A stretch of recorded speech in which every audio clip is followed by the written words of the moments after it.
India के largest learning platform पर, that is Unacademy. और आप सभी बच्चे लोगों की तैयारी, मैं आप सभी बच्चों को कंप्लीट पेपर 2 और कंप्लीट पेपर 1 करवा रहा हूँ आप सभी स्टूडेंट्स के लिए।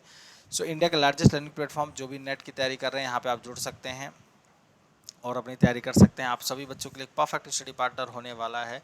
तो आप सभी बच्चों को कंप्लीट पेपर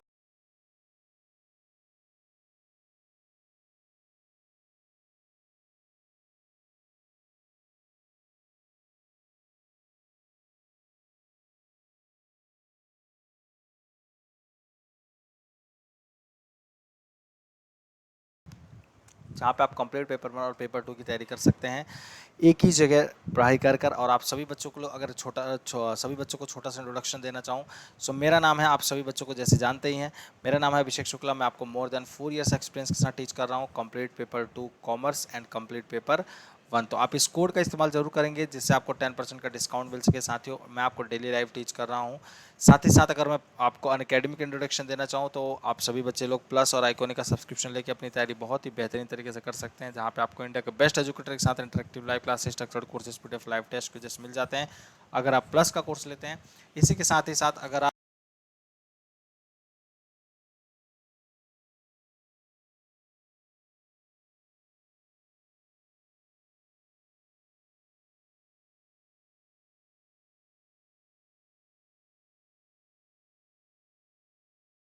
जहाँ पे आप सभी लोग आइकॉनिक का कोर्स लेकर आप सभी स्टूडेंट्स अगर लेते हैं तो आपको ये 4 बेनिफिट्स मिलेंगे ही मिलेंगे। साथ ही साथ आपको personalise doubt solving session, personal course, preparatory study material, complete study material, आपको प्रिपरेशन आपको इंटरव्यू के लिए प्रोवाइड किया जाएगा। तो आप प्लस कोर्स लेते हैं तो भी आपको इस कोड को इस्तेमाल करना है, और अगर आप आइकॉनिक का कोर्स लेते हैं तो भी आपको अभी 101 ही कोड इस्तेमाल करना है। साथियों, तो ये कुछ बेनिफिट्स रहे आपके पास प्लस और आइकॉनिक के, तो आप लोग जैसे देख सकते हैं। इसी तरीके से आप लोग चाहे कोई भी सब्सक्रिप्शन ले रहे हैं, किसी भी, अगर आप एग्ज़ाम के लिए ले रहे हैं तो साथियों आप आइकॉनिक प्लस के लिए आपके पास ऐसा पेज ओपन होकर आएगा जहां पे आपको वैलिडिटी के साथ आपको प्राइसेस शो हो रहे होंगे। तो अभी 101 कोड का इस्तेमाल जरूर करें जिससे आपको 10% का ऑफ मिल सके। पक्स बाउंटी अवेलेबल है, जहां पे आपको कुछ भी कंटेंट इनएप्रोप्रिएट लगता है वीडियो के अंदर आप क्लेम कर सकते हैं। प्राइस के लिए डिस्क्रिप्शन बॉक्स में आपको गूगल फॉर्म।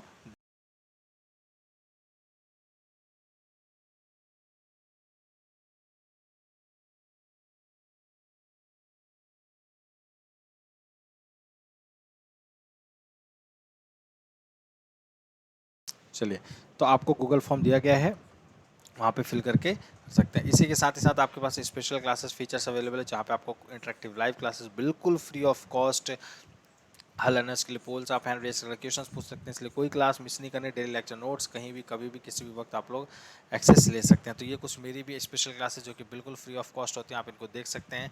13 अप्रैल से ये कुछ बैचेस हैं जो कि लॉन्च किए जा चुके हैं आपके टॉप एजुकेटर्स के द्वारा, तो आप इनको ज़रूर ज्वाइन करें। कोड आपको एक ही इस्तेमाल करना है, दैट इज़ अभी 101।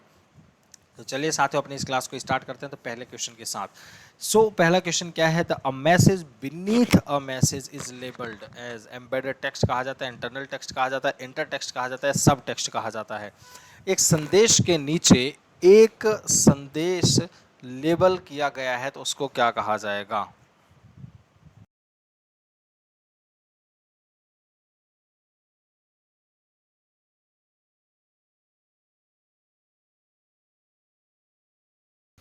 जल्दी से फटाफट आंसर करेंगे, आपके पास 28 सेकंड से। आप सभी लोगों के साथ जो भी बच्चे क्लासेस को ज्वाइन किए होंगे सभी लोग।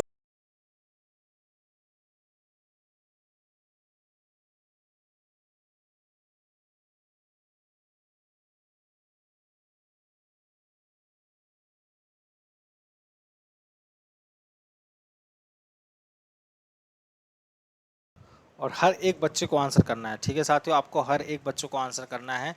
जो भी बच्चे क्लासेस में जुड़ रहे होंगे सभी को आंसर करना है। तो उसको क्या कहा जाता है? सब टेक्स्ट कहा जाता है। अब मैसेज बीनीथ अ मैसेज, मान लीजिए कोई मैंने टॉपिक लिखा है, मान लीजिए मैंने ऐसे लिखा मतलब कम्युनिकेशन लिखा, मान लीजिए एक फॉर एग्जांपल मैंने कम्युनिकेशन लिखा, ठीक है, कम्युनिकेशन लिखा मैंने। अब कम्युनिकेशन तो ये लिख दिया, अब इसके अंदर जो टॉपिक लिखूंगा, अब यहाँ पे मैं लिखूंगा भैया वर्बल कम्युनिकेशन, ठीक है। मैं यहाँ पे क्या लिखूंगा? Verbal communication. मैं लिखूंगा यहाँ पे नॉन वर्बल कम्युनिकेशन, ठीक है। यहाँ पे लिखता हूँ मैं क्या क्या कहते हैं, ग्रुप कम्युनिकेशन या क्लासरूम कम्युनिकेशन। तो ये क्या है? कम्युनिकेशन के सब टॉपिक्स हैं, इसके अंदर टॉपिक्स लिखे हुए हैं, ठीक है। तो इसी तरीके से ये क्या है? ये टेक्स्ट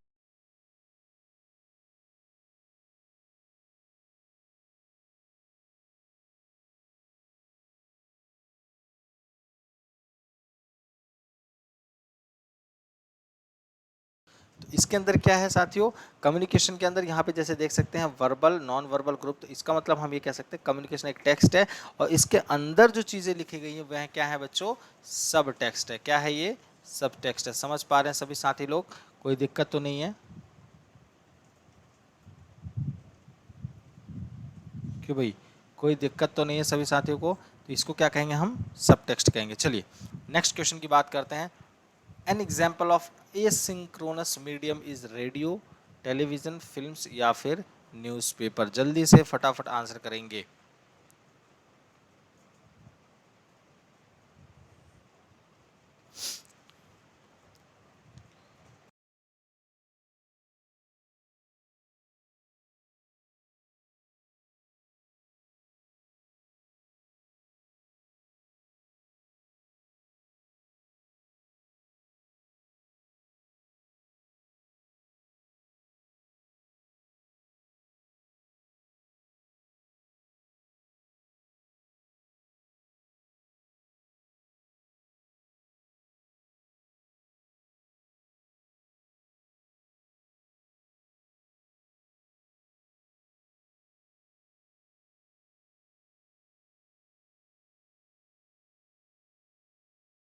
चलिए, तो डी आपका बिल्कुल सही आंसर हो जाएगा, that is a synchronous medium आपका क्या हो जाएगा, जो कि न्यूज़पेपर।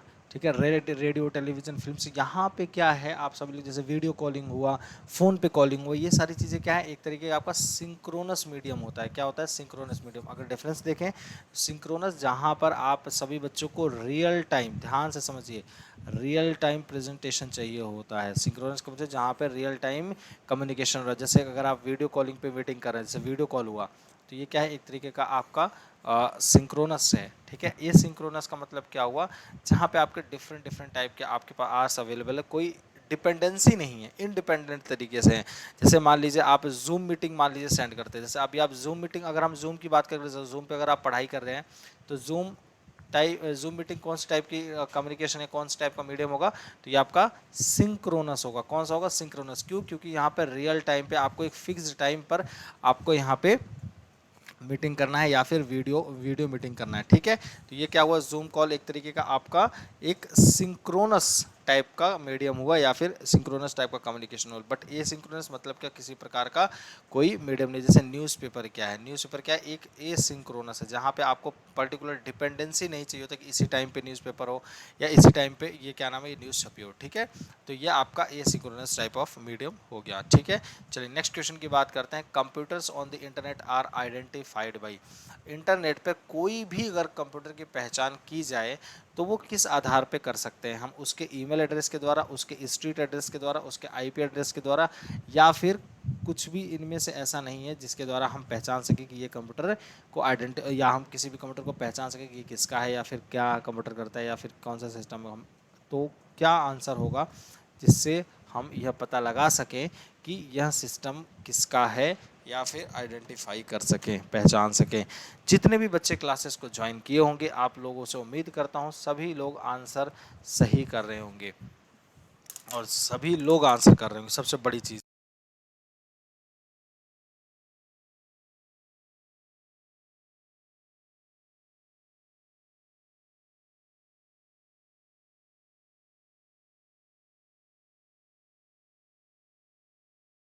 चलिए, तो आंसर सी आई, उसकी कभी भी ध्यान रखना, आप कभी भी कोई भी सिस्टम को अगर किसी भी सिस्टम को अगर पहचानना है तो उसके आईपी एड्रेस को पूछा जाता है, उसके आईपी एड्रेस को पूछा जाता है। अभी आप लोगों को मैं बताऊं, अभी जब एक बार एग्ज़ाम में काफ़ी वो हुआ था ना, धोखाधड़ी हुआ था मतलब एग्ज़ाम के अंदर, तो जहाँ पे एग्ज़ाम जो हॉल होता है, जो सेंट्रल हॉल है जहाँ पे एग्ज़ाम होना है, अगर उस एग्ज़ाम जहाँ पे होना वहाँ पे ऑब्वियसली वहाँ पे नेट चल रहा होगा। ठीक है, नेट के लिए कोई ना कोई मतलब वहाँ पोर्टल, या आप ये कह सकते हो ब्रॉडकास्टिंग के लिए वहाँ पे ज़रूर वक्त।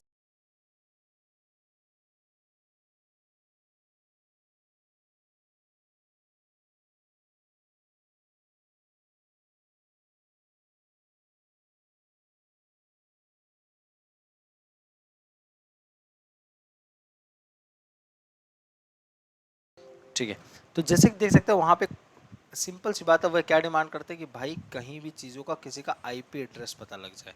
तो आईपी एड्रेस के आधार पे हम उस सिस्टम को पूरी हिस्ट्री निकाल सकते हैं, पूरी उसका पता निकाल सकते हैं, और उसके आधार पे हम किसी भी सिस्टम को आइडेंटिफाई कर सकते हैं। क्या कर सकते हैं? आइडेंटिफाई कर सकते हैं किसी भी सिस्टम को हम किसके द्वारा? आईपी एड्रेस के द्वारा। ठीक है, क्लियर है? चलिए नेक्स्ट क्वेश्चन की बात करते हैं। निम्नलिखित में से कौन एक बाइनरी इक्विवेलेंट है? Represents the binary equivalent.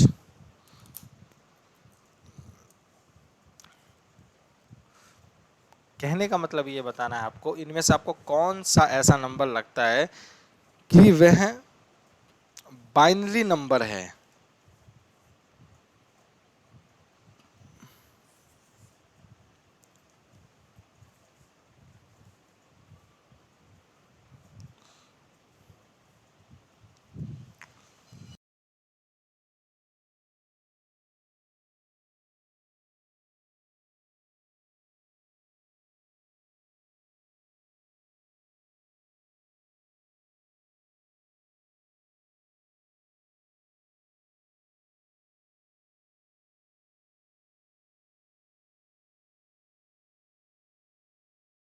फटाफट बताएंगे।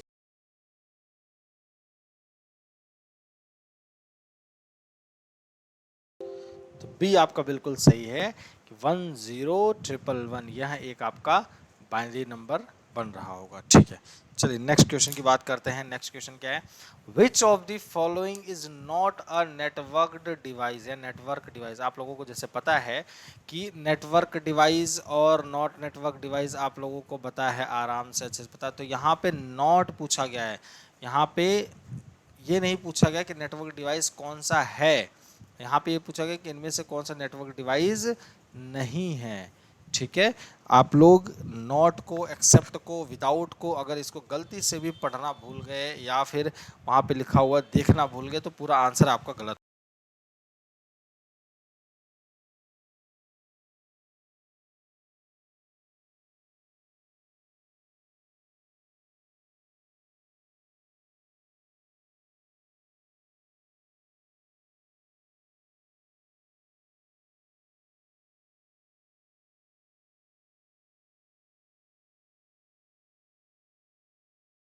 ठीक है, तो डी आपका बिल्कुल सही आंसर है। जो भी बच्चे डी दे रहे हैं आंसर, ये आपका बिल्कुल सही हो जाएगा। अब कैसे सही होगा एक बार इसको भी देख लेते हैं भाई। देखो सिंपल सी बात है, सीपीयू क्या है? एक प्रोसेसिंग डिवाइस है, एक प्रोसेसिंग डिवाइस है। क्या है? एक प्रोसेसिंग डिवाइस। पूरा सिस्टम जो चलता है वो इसी से ही प्रोसेस होता है, ये इसी के ही आधार पे चलता है। ये मतलब जैसे हमारी पूरी बॉडी जो किस आधार पे चलती है, तो हमारा ब्रेन, मतलब ब्रेन जैसे हमें लोकेट करता है, जैसे हमें वह बताता है कि क्या हमें करना है। इस कोई अगर मतलब एक मॉस्किटो भी अगर बाइट करता है हमें, तो फील होता है कि हमें क्या हुआ, वहाँ पे पेन हो रहा है या फिर वहाँ पे हमें ईचिंग हो रही है। तो ये भी जो डायरेक्शन है वह कौन देता है? ब्रेन देता है। इसी तरीके से साथियों, जो हमारा सीपीयू होता है वह हमारे सिस्टम को, हमारे डिवाइसेस को वह एक क्या करता है, मतलब आप ये कहें कि लोकेट करता है, डायरेक्ट करता है कि कैसी चीज़ें कैसे प्रोसेस होनी है। मतलब प्रोसेसिंग का सारा काम सीपीयू करती है। सीपीयू में किसी न किसी भी प्रकार का यहाँ पे नेटवर्क का लेना देना नहीं है। ठीक है, कि इससे इंटरनेट चलता है। इंटरनेट के लिए आपको वहाँ पे राउटर की ज़रूरत पड़ती है, स्विच की ज़रूरत पड़ती है और हब का ज़रूरत पड़ता है। हब जहाँ पे सारे राउटर का कनेक्शन होता है। ठीक है, तो वह आपका क्या कहलाता है? हब कहलाता है। पूरा क्या कहलाता है? हब, जहाँ पे सारे राउटर्स का कनेक्शन होता है। ठीक है, चलिए नेक्स्ट क्वेश्चन की बात करते हैं। सो नेक्स्ट क्वेश्चन क्या है साथियों, देख सकते हैं। विच of the following is not a linear data structure. निम्नलिखित में से कौन एक रैखिक डाटा संरचना नहीं है?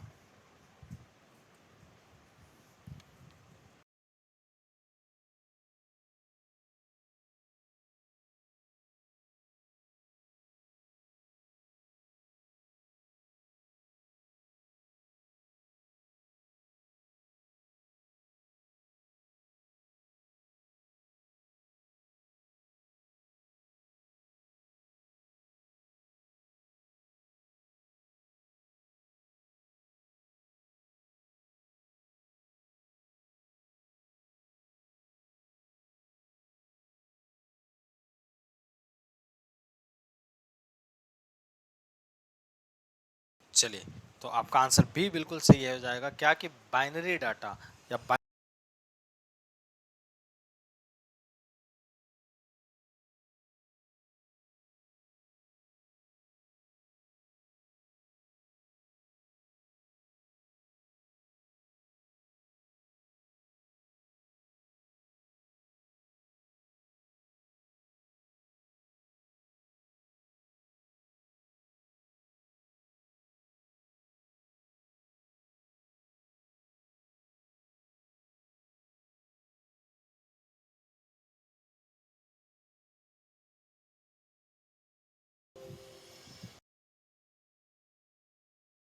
चलिए, तो बी आपका बिल्कुल सही आंसर है, that is binary tree.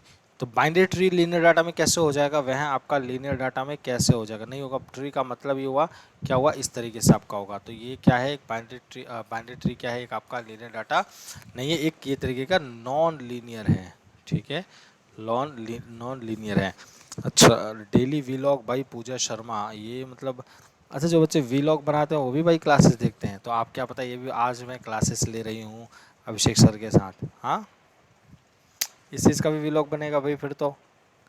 Daily vlog मतलब कि ये कि डेली बेसिस पे आपका ये भी क्लास भी आ गया आज तो, हैं, क्यों पूजा जी? तो आप आज ये भी व्लॉग डल रहा होगा कि आज मैंने सर के साथ क्लास लिया और आज सर ये पढ़ा रहे थे, ये पढ़ा रहे थे, हाँ, क्यों भाई? चलिए, नेक्स्ट क्वेश्चन की तरफ चलते हैं। नेक्स्ट क्वेश्चन क्या है, which is the largest unit of storage among the following, इनमें से कौन सा आपको लार्जेस्ट यूनिट लगती है इन टर्म्स ऑफ मेमोरी। अगर मेमोरी के टर्म्स में बात करें तो इनमें से सबसे लार्जेस्ट मेमोरी रखने वाली इनमें से कौन सी यूनिट है, टेराबाइट, मेगाबाइट, किलोबाइट या जीगाबाइट? क्यों आज ये वीलॉग नहीं बनेगा? आज आज आज वाला डेली रिटर्न उसमें शामिल नहीं होगा, क्यों भाई? डेली व्लॉग बाय पूजा शर्मा।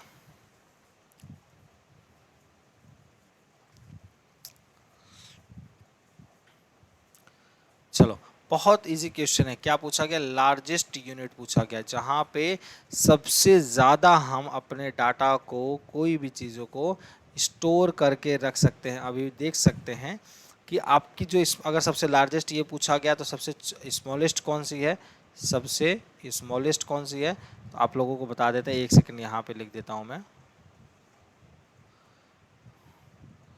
स्मॉलेस्ट है तो वो कौन सी है, किलोबाइट, दैट इज केबी। इसी तरीके से आपके पास अगर लार्जेस्ट है तो वो कौन सी है भाई आपके पास, टीबी, टेराबाइट, ठीक है। अगर किलोबाइट के बाद पूछा जाए तो मेगाबाइट, और मेगाबाइट के बाद पूछा जाए तो जीगाबाइट, और जीगाबाइट के बाद है आपका टेराबाइट, ठीक है। तो इस तरीके से आपका क्या हो गया, चलो, तो ये इस तरीके से आपका सबसे जो बड़ी यूनिट होती है वह आपका होता है टेराबाइट, ठीक है, और सबसे जो छोटी यूनिट होती है वह होता है आपका किलोबाइट। क्लियर? 1024, 1024, 1024 जीबी में या जीबी को मिलाकर आपका इतना बनता है।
चलो सॉरी बच्चों, एक थोड़ा सा अर्जेंट काम आ गया था।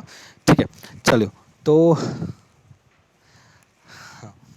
प्रमोशन अब देखो भाई, अब वो आप लोगों के ऊपर है कि भाई ये प्रमोशन समझते हैं क्या समझते हैं। मैं तो ये समझता हूँ कि देखो कोई बच्चा अगर एक बार नाम ले लेता है तो वो भी अपने आप को सोचते हैं कि हाँ यार कम से कम हमारा नाम हो गया, अब हमारे बारे में लोग सोचेंगे। हाँ ठीक है, चलो जल्दी से सभी लोग जितने बच्चे हैं शेयर भी कर देंगे सारे क्लासेस को ज़्यादा से ज़्यादा नंबर्स में। चलिए नेक्स्ट क्वेश्चन बात आती है, what you need to put your web pages on the www।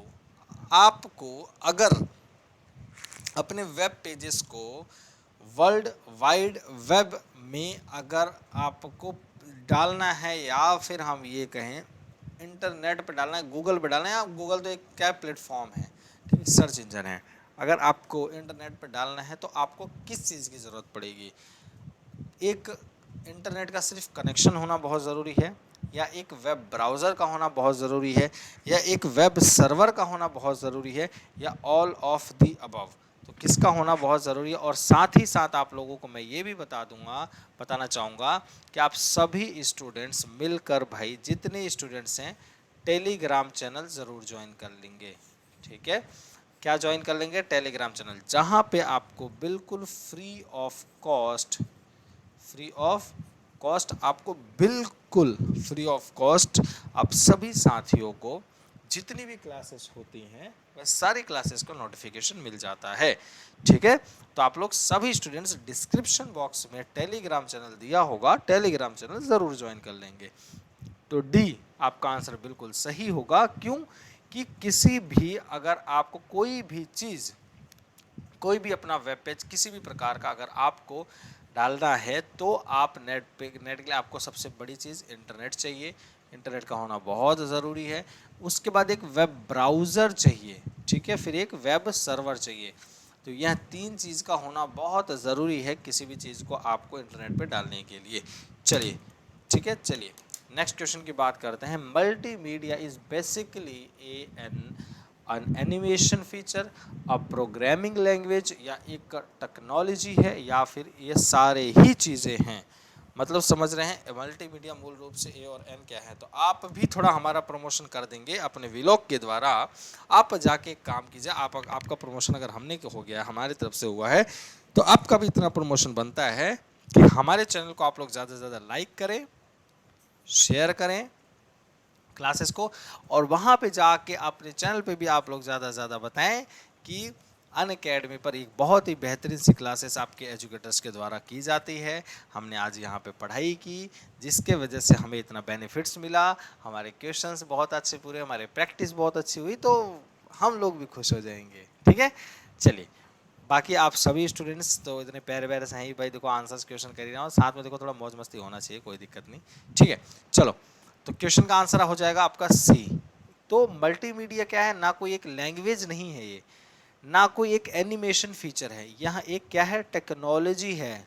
All of the above सरकारी आंसर देखे होंगे तो डी पे ज़्यादा बच्चे कर दिए होंगे भाई, है ना कि सर डी हो जाएगा, बिल्कुल एकदम डी हो जाएगा। ठीक है, परंतु इसका आंसर डी नहीं होगा, इसका आंसर हो जाएगा टेक्नोलॉजी। मल्टीमीडिया क्या है? एक टेक्नोलॉजी।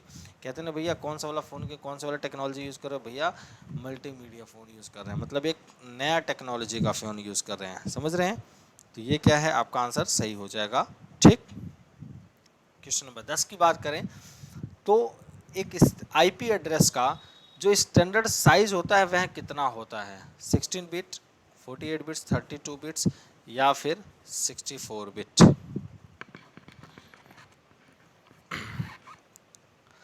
नहीं, अगर हमेशा शेयर करते हैं फिर तो बहुत ही बढ़िया है भाई, बहुत अच्छा है। थैंक यू सो मच आप सभी बच्चों का, और सभी लोग शेयर किया करें। देखो शेयर करने से क्या होता है, एक शेयर करने में क्या है कि उन बच्चों तक भी वो चीज़ें, वो क्लासेस पहुंच पाती है जहाँ पे वो बच्चे पेड देकर भी पेड कर रहे हैं क्लासेस पे और फिर भी वो चीज़ें नहीं मिल पा रही हैं। ठीक है, तो इससे अच्छा है ये एक बिल्कुल फ्री हो रहा है, बिल्कुल फ्री प्लेटफॉर्म है। ठीक है, फ्रीली तरीके से आप यहाँ पे पढ़ाई कर रहे हैं आपके एजुकेटर्स के द्वारा, और एक अच्छा कंटेंट दिया जा रहा है आपको, पूरा पीडीएफ नोट्स सारी चीज़ें दी जा रही हैं, तो और क्या ही चाहिए बच्चों, है कि नहीं है?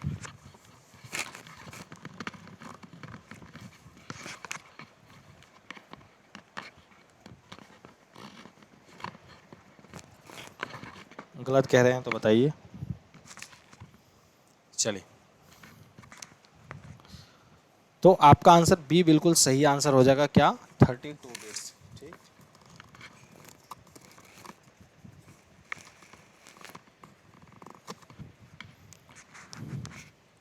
ठीक, 32 बिट्स आपका बिल्कुल सही, सॉरी 48, ये क्या हो रहा है भाई?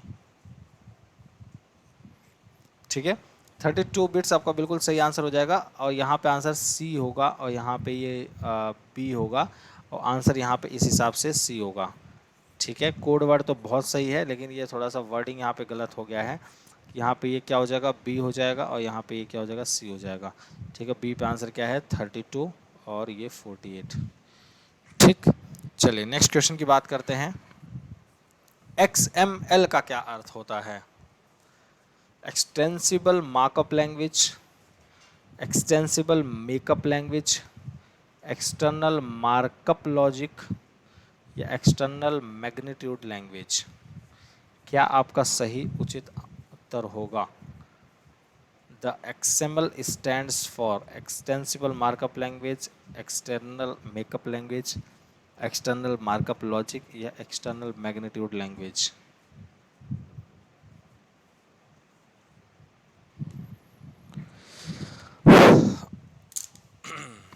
जल्दी से फटाफट बताएंगे।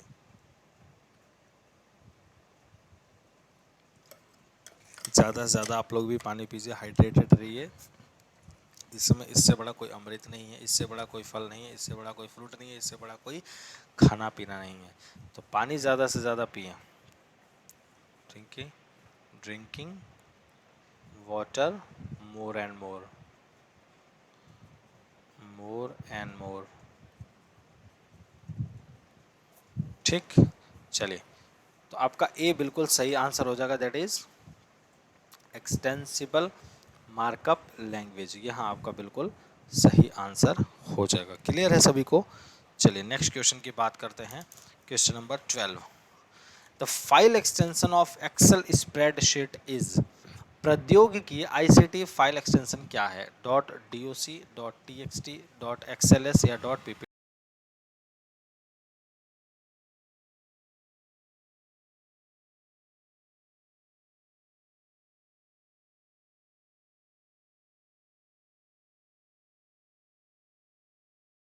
जब कोई भी जो एक्सेल स्प्रेडशीट होती है, उसका जो फाइल एक्सटेंशन होता है वह किस हिसाब से होता है?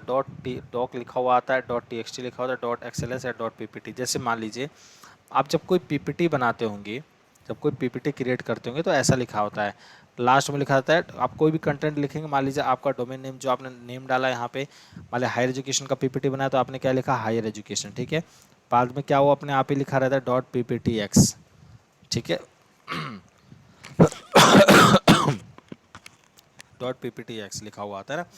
इसी तरीके से जो एक्सेल फाइल होती है, जो एक्सेल स्प्रेडशीट होती है, अगर आप जब उसको सेव करते हैं, या फिर जब उस फाइल का जो बना हुआ आता है, तो वो किस फॉर्म में आता है? .xls। ठीक है, .xls। मान लीजिए कोई मैंने इवेंट बनाया, तो यहाँ पे लिखा है मैंने अभिषेक, अभिषेक सर के नाम से अगर मैंने सेव किया, तो क्या लिखा हुआ आएगा? वो अगर कोई मैंने एक्सेल फाइल बनाया, तो वो किस में लिखा रहेगा? ये क्या? अभिषेक सर .xls। ठीक है, आगे .xls, जिससे ये पता लग पाएगा, कोई बाहरी बंदा अगर देखेगा, तो इस अगर वो ये बेसिक जानता होगा, तो उसको ये पता लग जाएगा कि जो अभिषेक सर की जो इवेंट है वह क्यों, कौन से फॉर्म में है? आपका एक्सेल फॉर्म में है। ठीक है, एक्सेल स्प्रेडशीट के फॉर्म में है। ठीक है, और डॉक्यूमेंट वाला किस में, किस फॉर्म में बन के आता है? आपका पीडीएफ के फॉर्म में। ठीक, चलिए नेक्स्ट क्वेश्चन है आपका, फाइल एक्सटेंशन अगर उसका नाम देखा जाए, किसी का अगर एक MS word, MS window sound file अगर देखा जाए, तो वह उसका फाइल एक्सटेंशन क्या? .m, .c, .wav, या नन ऑफ दी अबव? बहुत हिंदी ट्रांसलेशन प्रौद्योगिकी का फाइल एक्सटेंशन क्या है? किसका?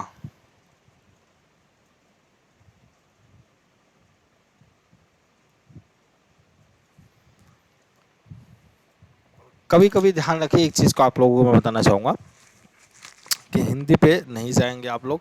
ठीक है, होता है कभी कभी, क्या होता है कि देखो ट्रांसलेटर मतलब ट्रांसलेशन उसका जो है सही नहीं हो पाता है। ठीक है, तो उस चीज़ के आधार पे कभी क्वेश्चन को जज ना करें। क्वेश्चन मैं आपको समझा ही देता हूँ कि इसका हिंदी क्या होगा, तो वहाँ पे फिर जो हिंदी लिखा उस पर आप परेशान ना हुआ करें, एकदम वो सही होगा जो भी आपके मैं समझा दूंगा। ठीक है,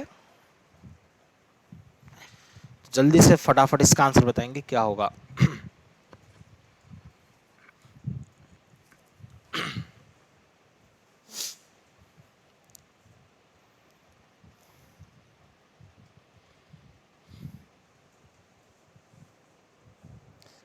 .m.c.wave या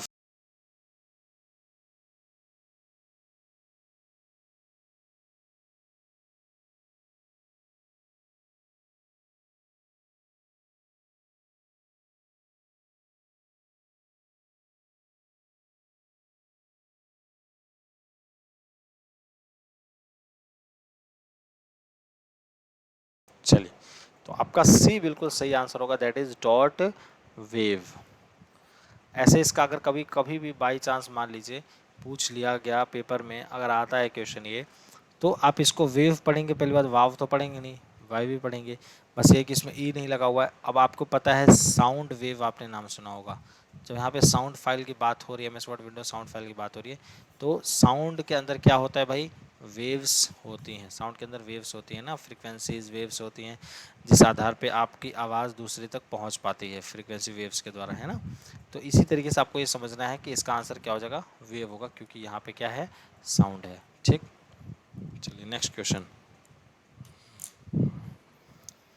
An algorithm is basically solution of a program, random idea about a program, या the logical flow of a program, या none of the above।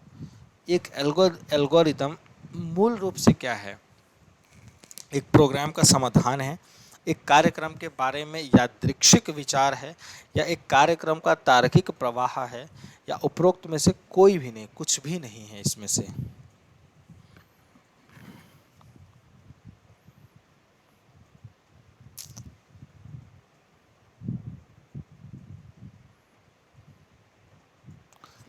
ध्यान देंगे, जो भी क्लासेस देख रहे होंगे सभी लोग ज़्यादा से ज़्यादा शेयर कर देंगे, क्लासेस को लाइक कर देंगे सभी स्टूडेंट्स। ठीक है,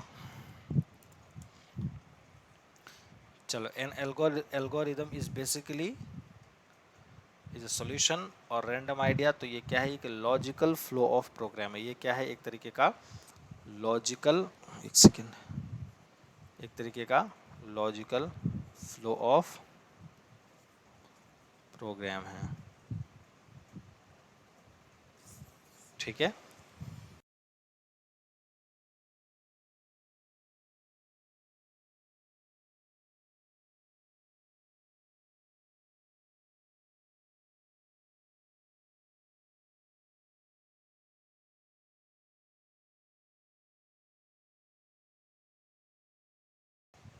चलिए, central processing unit performs read और राइट ऑपरेशंस डायरेक्टली विद।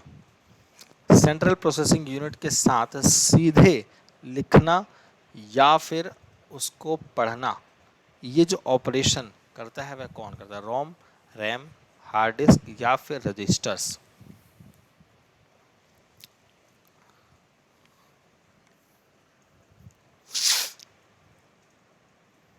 जल्दी से बताएंगे, जो क्वेश्चन नंबर 15 का आंसर, जो क्वेश्चन नंबर 15 का, रोम होगा, रैम होगा, हार्ड डिस्क, या फिर रजिस्टर। जो भी सेंट्रल प्रोसेसिंग यूनिट जो परफॉर्म करता है लिखने के लिए या फिर उसको पढ़ने के लिए, तो किसके साथ वो डायरेक्टली ऑपरेट होता है, वह रोम के साथ होता है, रैम के साथ होता है, हार्ड डिस्क, या फिर रजिस्टर्स।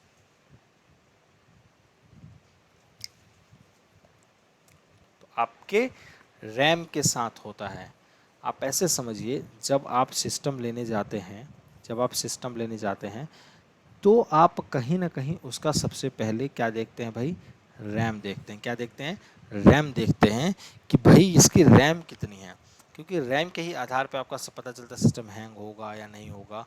ठीक है, तो आप कोई भी चीज़ें लिखते हैं या फिर कोई भी चीज़ें पढ़ रहे हैं, तो ये टोटली जो डायरेक्टली ऑपरेट होता है जिसके साथ, वह रैम के ही साथ जुड़कर, रैंडम एक्सेस मेमोरी उसके साथ ही जुड़कर ये चीज़ें हो पाती हैं पॉसिबल। ठीक है, तो ये आपको पता होना चाहिए, ठीक है। चलिए, जिनको नहीं पता कोई दिक्कत नहीं, इसमें कोई परेशान वाली बात नहीं है, ठीक है। हो जाता है कुछ क्वेश्चंस हमारे मतलब लिए नए आ जाते हैं, न्यू होते हैं क्वेश्चन, ठीक है। नेक्स्ट क्वेश्चन है, which of the following figures depicts the normal size of cache memory. निम्नलिखित में से कौन सा आंकड़ा कौन सा आंकड़ा सामान्य दर्शाता है कैश मेमोरी का आकार कितना होगा। 8 KB का, 8 MB का, या 8 GB का।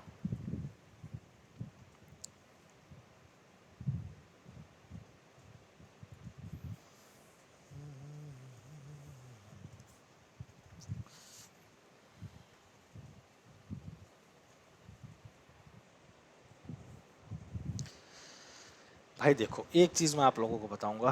देखो, बहुत सारे बच्चों को क्या लगता है भाई, आईसीटी बहुत इजी है। बहुत सारे बच्चों को ये लगता है कि हायर एजुकेशन बहुत इजी है। बहुत सारे बच्चों को लगता है कि सर टीचिंग एप्टीट्यूड बहुत इजी है। और बहुत सारे को ये भी लगता है सर इंडियन लॉजिक बहुत अच्छी है, बहुत इजी है। ये नहीं कह सकते होंगे बच्चे कि सर इंडियन लॉजिक बहुत इजी है। हाँ, ये नहीं कहते होंगे यार रीजनिंग बहुत इजी है। चलिए, कोई दिक्कत नहीं। तो आपको आपका जो सब्जेक्ट इजी लग रहा है या फिर जो आपका सब्जेक्ट जो हार्ड लग रहा है, वह आपकी थिंकिंग और आपके डेडिकेशन कितना है आपकी स्टडी के प्रति। आपका स्टडी के प्रति जितना ज़्यादा डेडिकेशन रहेगा, जितना ज़्यादा आप प्रैक्टिस करेंगे, उतना चीज़ें इजी बनती जाएंगी। जितना कम होगा वही चीज़ें उतना हार्ड होती जाएंगी। जितना आप उसको बाद के लिए छोड़ेंगे और जितना ही आप उसको ये समझेंगे कि यार ये तो मेरे को आता ही नहीं, ये तो मैं कर ही नहीं पाऊंगा या नहीं इसको कर पाऊंगी, तो वही चीज़ आपके लिए एक हार्ड, धीरे धीरे धीरे धीरे प्रेशर में आने लगते हो आप। कोई भी चीज़ अगर आप प्रेशर में पढ़ रहे हो तो वो चीज़ आपको हार्ड लग रही है। ये समझिए। और प्रेशर कैसे क्रिएट होता है, वह आपके मतलब रेगुलर जो प्रैक्टिस है, अगर वह आपकी लाइफ में नहीं है तो वो कहीं ना कहीं वो चीज़ें आपके माइंड में एज अ प्रेशर वे में आ जाती है कि यार अभी ये पढ़ना है, अभी ये भी पढ़ना, अभी ये भी पढ़ना, वो भी पढ़ना है। तो अब वही चीज़ें हार्ड लगने लगती है कि अरे यार अभी आईसीटी रह गया है, अभी हायर एजुकेशन है, फिर वो आईसीटी, वही आईसीटी अगर हायर एजुकेशन रह गया तो वही सबसे हार्ड लगेंगे, अरे यार ये भी अभी रह रहा है। तो सबसे ज़्यादा कहीं ना कहीं ज़रूरत है तो आपको सब्जेक्ट के प्रति इंटरेस्ट होना बहुत ज़रूरी है, ठीक है। तब आप उसको और अच्छे से इजी बना सकेंगे। तो बी आपका बिल्कुल सही आंसर होगा। कोई भी जो कैश मेमोरी उसकी जो कम से कम जो नॉर्मल साइज होती है वह 8 MB की होती है। और दूसरी चीज़ भाई, हो सकता है कि कोई बच्चा मान लीजिए कंप्यूटर बैकग्राउंड से है, मतलब वो क्या है कि स्टार्टिंग से मतलब आईटी बैकग्राउंड से है, कंप्यूटर नहीं, आप ये कहें आईटी बैकग्राउंड से है। अब वो आईटी बैकग्राउंड से तो ऑब्वियसली उसको बेसिक ऑफ कंप्यूटर्स तो आते ही होंगे, और नॉर्मली बेसिक्स ऑफ कंप्यूटर आते ही होंगे। और जो नॉर्मली आपके आईसीटी में पूछा जाता है वो बेसिक ही पूछे जाते हैं, बहुत हार्ड क्वेश्चन नहीं पूछे जाते हैं आईसीटी से। पहली चीज़ तो ये भी है, ठीक है। हायर एजुकेशन क्या है कि थोड़ा सा वो है, एक आपका फैक्चुअल क्वेश्चंस बनते हैं, कभी यहाँ हिस्टोरिकल चीज़ें पूछ लेता है, कभी किसी की नीड पूछ लेता है, तो कभी मतलब आपको किसी यूनिवर्सिटी का नाम पूछ लेगा, कभी ना, मतलब ये क्या टोटली फैक्चुअल है। जिसको याद हो गया तो मतलब से जो आईसीटी हायर एजुकेशन फिर रह क्या गया। टीचिंग एप्टीट्यूड थोड़ा कंसेप्चुअल है, थोड़ा उसको समझ के करना पड़ता है आपको। तो इसलिए बच्चे जहाँ पे बात आती है समझने की, वहाँ पे बच्चे एक स्टेप पीछे हो जाते हैं, पता नहीं क्यों, जबकि वहाँ पे आपको एकदम सबसे आगे रहना चाहिए।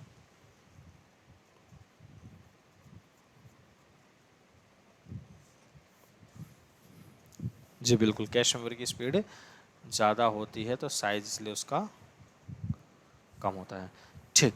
तो सी आपका बिल्कुल सही आंसर हो जाएगा, ठीक है, हार्ड डिस्क, ठीक है। So which memory has the highest capacity, तो वह आपका हार्ड डिस्क है। पता चलता है भाई कि हार्ड डिस्क, देखो पता चलता है कि आप चा अब तो 1 TB आ गया, 1 TB 2 TB, 1 TB 2 TB तक आपके पास मेमोरी अवेलेबल ऑलरेडी सिस्टम में आ रही है, परंतु फिर भी आपको हार्ड डिस्क लगाने की ज़रूरत पड़ती है। हार्ड डिस्क का मतलब ही क्या हुआ, एक आपके पास एक्स्ट्रा मेमोरी लगाने की ज़रूरत पड़ रही है आपको उस कोई भी चीज़ें, कोई भी डाटा स्टोर करने के लिए, ठीक है। तो हार्ड डिस्क एक ऐसी मेमोरी है जिसके पास अनलिमिटेड कैपेसिटी होती है। जितना आप मतलब जैसे मान लीजिए अभी आपके सिस्टम में, मान लीजिए अभी नॉर्मल सिस्टम में कुछ भी सप्लीमेंट्री एडिशनल नहीं जोड़ा हुआ है, तो आपके पास नॉर्मली ये समझिए 500 या 1 TB तक आपके पास वो है, स्टोरेज है। परंतु अगर आप अलग से हार्ड डिस्क ले लेते हैं तो आप उसमें फिर से 1 TB ले लीजिए, एक और हार्ड डिस्क 2 TB का ले लीजिए हार्ड डिस्क, तो वो आप ले सकते हैं। ठीक है जी, बहुत बढ़िया, बहुत ही बढ़िया, बहुत बढ़िया। ठीक है, तो सी आपका आंसर बिल्कुल सही हो जाएगा। क्वेश्चन नंबर 18 की बात करें तो विच of the following is not an example of primary memory, निम्न में से कौन सा प्राथमिक का उदाहरण नहीं है, प्राथमिक मेमोरी का उदाहरण नहीं है। ठीक है, रैम, रोम, कैश मेमोरी या फिर मैग्नेटिक टेप।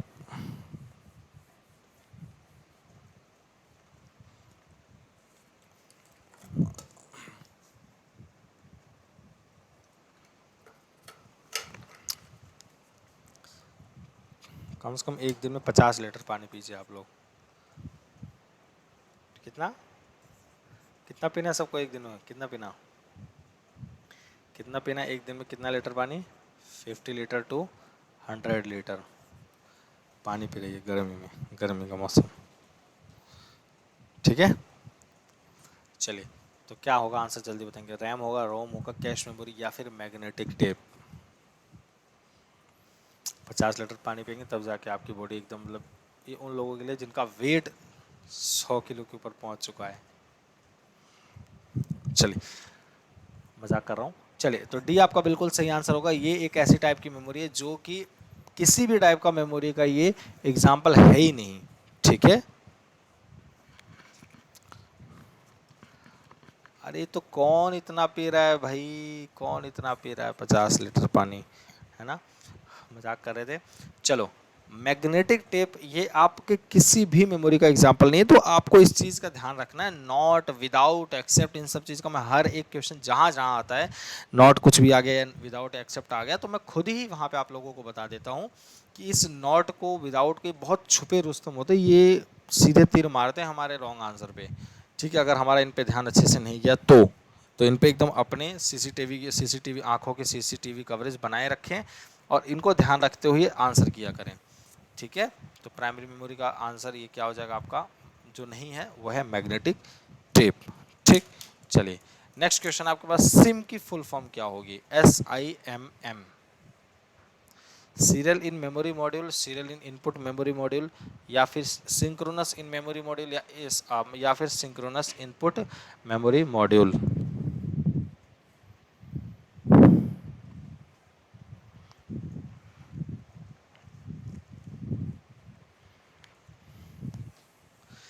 हाँ, प्राइमरी की बात कर रहा हूँ मैं, प्राइमरी में कहीं भी किसी टाइप की मेमोरी नहीं है ये। ठीक है, प्राइमरी के पास सेकेंडरी मेमोरी में तो आपका ऑब्वियसली ये होगा ही। सेकेंडरी मेमोरी में आपका मैग्नेटिक टेप होगा ही, परंतु आपका प्राइमरी मेमोरी में कहीं भी ये इंक्लूड नहीं किया जाएगा। ठीक है, सिम, जल्दी से फटाफट। Serial in memory module. ठीक है,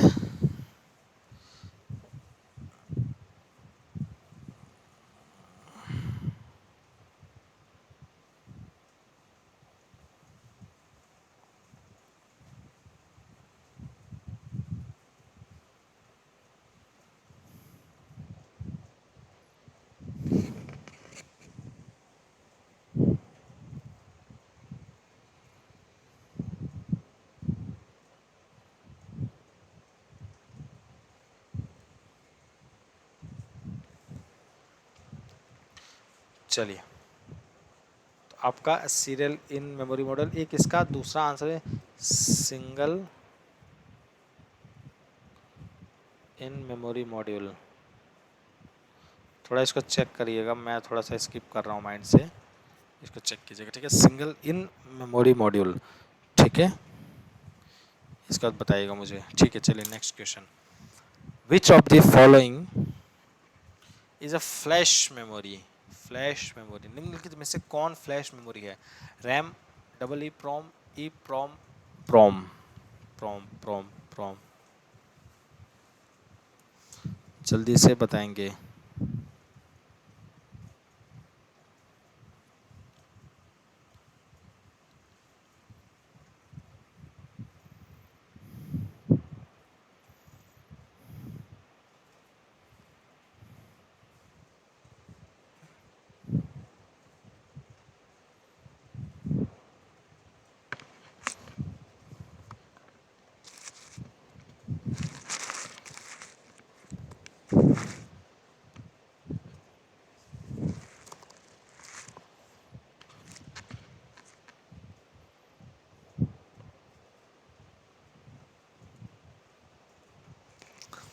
चलिए, तो ये आपका ये आंसर हो जाएगा क्या, ई प्रोम। ठीक है, पहली बात तो ई प्रोम का फुल फॉर्म लिख दूं आप लोगों के, electronically erasable, electronically erasable programmable read only memory. समझिएगा ये क्या है, ई प्रोम का फुल फॉर्म समझ लो, electronically erasable programmable read only memory. समझिए इसकी बात को, पहली बात तो इसको समझते फ्लैश मेमोरी क्या होती है, ये क्या होती है फ्लैश मेमोरी।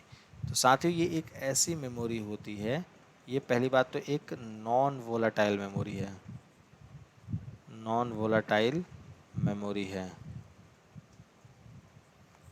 ठीक है, कौन सी टाइप की मेमोरी है, एक नॉन वोलाटाइल मेमोरी है, और ये एक लास्ट लॉन्ग होता है। ये पहली चीज़, एक लास्ट लॉन्ग मतलब काफ़ी समय के लिए होता है, दूसरी चीज़। तीसरी चीज़, ये एक तरीके से आप ऐसे समझिए, अगर आपका सिस्टम, अगर आपका सिस्टम जो है वो स्विच ऑफ है या हो गया है, तो भी आपका जो डाटा है वो स्टोर, डाटा जो है वह स्टोर करके रखेगा ये।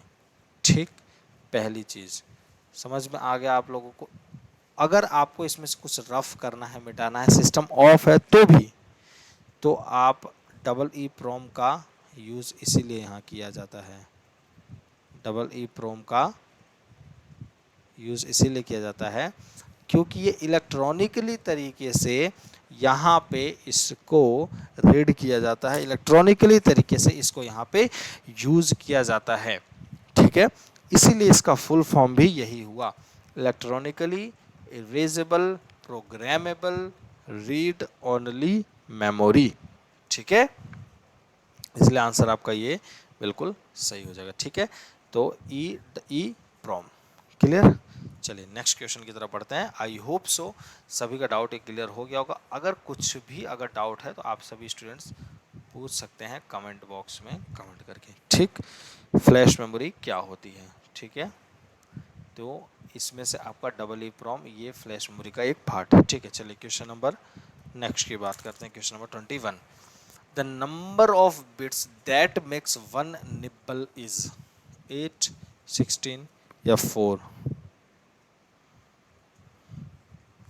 ये बहुत इंपॉर्टेंट क्वेश्चन है, ये अभी आपको बताता हूँ, बहुत बहुत मोस्ट इंपॉर्टेंट क्वेश्चन है ये। अभी एनएचबी का एग्ज़ाम हुआ था, आप लोगों को मैं बताऊं, मैंने वहाँ देखा हुआ था, NHB national housing bank, national housing bank का एग्ज़ाम हुआ था, वहाँ पे ये क्वेश्चन पूछा गया था। सोचिए, मतलब ये इतना इंपॉर्टेंट क्वेश्चन अभी रिसेंट में 2022 में इस क्वेश्चन का आगमन हुआ था, मतलब समझिए पूछा गया था। ठीक है, कि एक निब्बल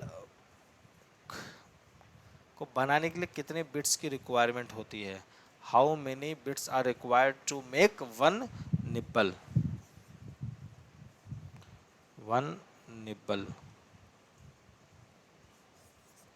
ठीक, 8, 16, 4 या फिर नन ऑफ द, तो आपका 4 बिट को मिला के एक निब्बल बनता है। ठीक है, ध्यान रखिएगा, बहुत इंपॉर्टेंट क्वेश्चन है। ठीक है, बहुत बहुत इंपॉर्टेंट क्वेश्चन है।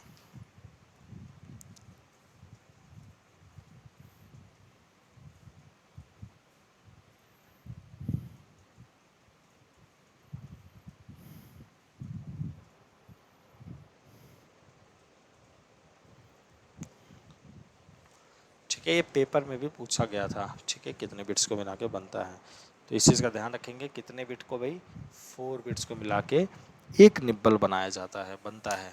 In which year was community radio started in India, Bharat में सामुदायिक रेडियो की शुरुआत किस वर्ष में हुई थी। यही सब पूछा जाता है आपके आईसीटी और हायर एजुकेशन में, ऐसे टाइप के क्वेश्चन।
सॉरी सॉरी बच्चों।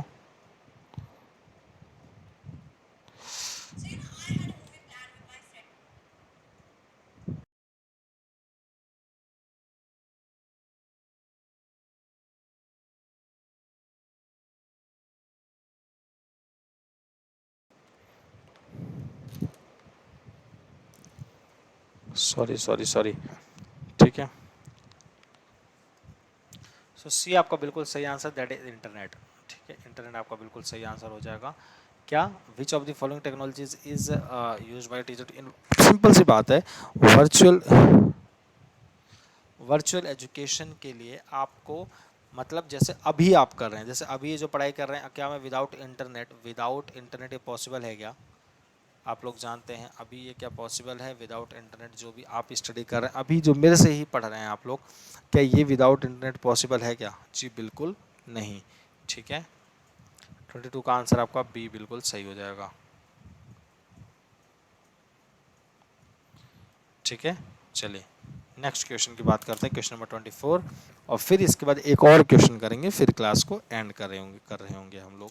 ठीक है, virtual education refers to imparting instructions in a learning environment where the teacher and students are separated by, क्या वह सिर्फ समय से अलग होते हैं, या स्पेस भी अलग होता है उनका, या दोनों का ही वहाँ पे सेपरेशन होता है, या फिर नन ऑफ द अबव? क्या पूछा गया है क्वेश्चन? आभासी शिक्षा का तात्पर्य ऐसे अधिगम वातावरण में निर्देश देना है जहां शिक्षक और छात्र अलग अलग होते हैं, केवल वह समय से अलग होते हैं, या केवल वो अंतरिक्ष, मतलब स्पेस यहाँ पे जगह वाली बात है। ठीक है, या फिर दोनों ही सही है, या फिर उपरोक्त में से कोई भी नहीं? यहाँ स्पेस का मतलब जगह वाली बात हो रही है।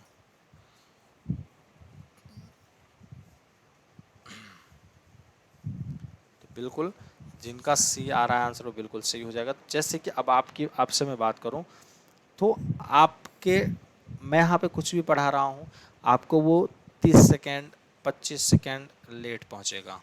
ठीक है, तो वह आप और मेरे में टाइम का भी अंतर है वर्चुअल एजुकेशन के अंदर। दूसरी चीज़, मैं जिस जगह पे हूँ, आप जिस जगह पे, दोनों की स्पेस जो है वह भी अलग अलग है। प्लेस कह सकते हो या फिर स्पेस कह सकते हो वर्चुअल एजुकेशन के अंदर। तो यह बहुत ज़रूरी होता है हमें समझना।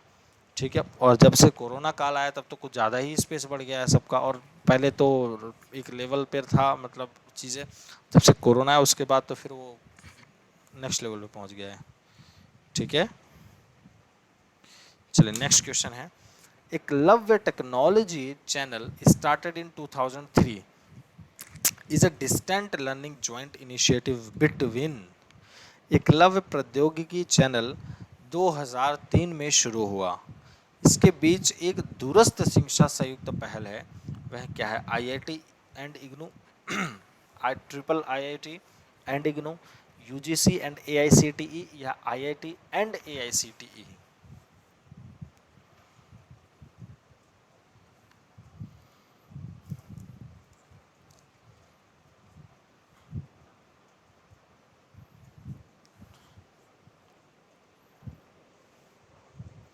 क्या आंसर होगा? जल्दी से फटाफट बताएंगे आप सभी बच्चे लोग। Eklavya technology channel started in 2003 is a distant learning joint initiative between IIT and IGNOU, triple IIT, triple IT. चलिए, ये आपका बिल्कुल सही answer, that is IIT and IGNOU. ठीक, तो ये आपका बिल्कुल सही आंसर हो जाएगा, that is IIT and IGNOU. यह एक आपका ऐसा दूरस्थ शिक्षा संयुक्त एक इनिशिएटिव लिया गया डिस्टेंस लर्निंग के लिए, जो कि आपकी एकलव्य टेक्नोलॉजी चैनल के लिए लिया गया था, और ये कब शुरुआत हुआ था? 2003 में। ठीक है, IIT and IGNOU. I hope so आप सभी बच्चों को ये चीज़ बहुत अच्छे से क्लियर हो गया होगा। चलिए एक और क्वेश्चन कर लेते हैं, बस एक, ज़्यादा इसके बाद नहीं। ठीक है, पक्का। Prasar Bharati was launched in India in which year? Prasar Bharati को भारत में वर्ष किस वर्ष में प्रसार भारती को भारत में किस वर्ष में लॉन्च किया गया था? 1995 में। अब ऐसा मत समझ लीजिएगा यहाँ पे आप सभी लोग कि यहाँ पे 1995 लिखा हुआ है और हिंदी में के साथ लिखा हुआ है 1995 लॉन्च किया गया था। यहाँ पे प्रॉपर थोड़ा सा वो स्पेस का अंतर हो गया कि ये वाला इसके साथ लगना था और ये गलती से बाय मिस्टेक नीचे आ गया और इसमें मिक्स हो गया। ठीक है, तो जल्दी से फटाफट बताएंगे 1995, 1997, 1999 एंड 2001।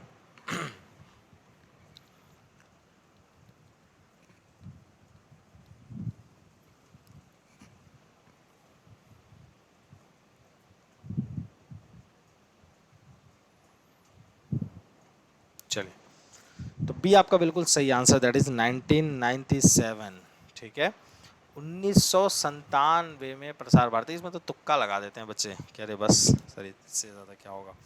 चलिए, तो आज के लिए साथियों इतना ही करते हैं, बाकी के क्वेश्चंस हम नेक्स्ट क्लास में कर रहे होंगे। आई होप सो आपको क्लास पसंद आई होगी। जिन बच्चों को कॉमर्स पढ़ना है वही बच्चे आके मुझसे जुड़ सकते हैं और कॉमर्स की पढ़ाई बहुत अच्छे से कर सकते हैं।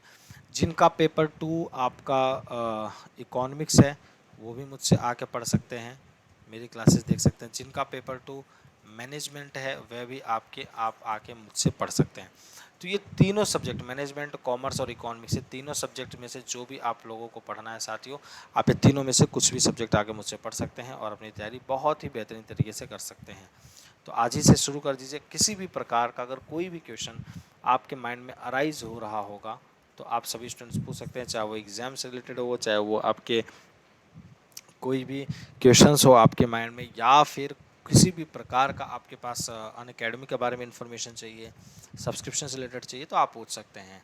ठीक है, कमेंट बॉक्स में कमेंट करके, जिससे आपको हम लोग भी आंसर कर सके। तो चैनल को जिन्होंने अभी तक सब्सक्राइब नहीं किया, सब्सक्राइब कर देंगे, बेल आइकन को प्रेस कर देंगे, ऑल पर क्लिक कर देंगे, जिससे आपको सारे क्लासेस की नोटिफिकेशन मिलती रहे। और आप लोग जो भी जून अटैम्प्ट की तैयारी कर रहे हैं या फिर दिसंबर अटैम्प्ट की, तो उनका अटैम्प्ट भी वह चीज़ें पूरी तरीके से मतलब अच्छे से हो सके।